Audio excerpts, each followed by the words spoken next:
I Mostafa Kamal আর ছোট ভাই ইফতেখার কামাল রনি গত বুধবার সন্ধ্যার পরতন তারে ট্রেস করিতে না পারি, তার মোবাইল বন্ধ। সে অফিসের উদ্দেশ্যে বাইরে গেল, কিন্তু সে অফিসে তো নেওয়া যায় এবং গত বুধবার এই পর্যন্ত আদি অবধি তার অফিসে তো সে নেওয়া যায়, তার লগে যোগাযোগও করিতে না পারি, তার মোবাইলও বন্ধ। ও তারে আর কোনোভাবে ট্রেস করতে না পারি। আর যত সম্ভাব্য জায়গা আছে, আত্মীয় স্বজন, বন্ধু বান্ধব, তার বন্ধু বান্ধব আর সারিমিকে খবর লইলাম, কিন্তু কেউ কোনো যোগাযোগ না হয়। ও চাকরি করতো ওয়ার্ক লজিস্টিক ও প্রাইভেট কোম্পানি চাকরি করে। ওর অফিস আছে বিএম কন্টেনার ডিপো।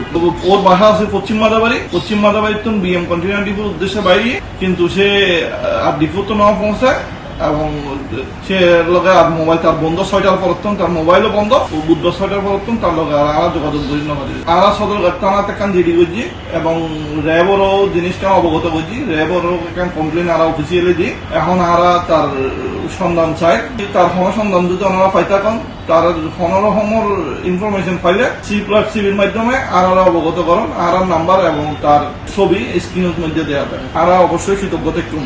এই ধরনের কোনো নিউজ গরিবেল্লাই ওনারা আর কাছে আইলি কিংবা আর কোনো প্রতিনিধি কোনো উপজেলায় কোনো জেলাত কোনো প্রতিনিধিসকলের কাছে যাইয়েরও ওনারা থানার জিডি এবং আরানো খবর ছবি এবং তার কোনো নিকটাত্মীয়র বক্তব্য ইয়েন ফাটাইয়ের আর কাছে ফাটাইবেন। খনিকে এক পয়সা খনিকে আর এখন দিবেন। যদি খনিকে এক কোটিও খনিকে চাই আর হইবেন আর অফিসও তাই খনিকে যদি ওনার তো 1 কোটি লইয়ে এন্ডিলে কোনো আর অভিযোগ দন আর সঙ্গে সঙ্গে অ্যাকশন লইব এবং আর ইয়েন স্পষ্ট করে আর তাই ইয়েন ব্যাগুনের ওয়াজ তো ওনারা ব্যাগুন ভালো তাইবেন, সুস্থ তাইবেন, C+ টিভির সঙ্গে তাইবেন।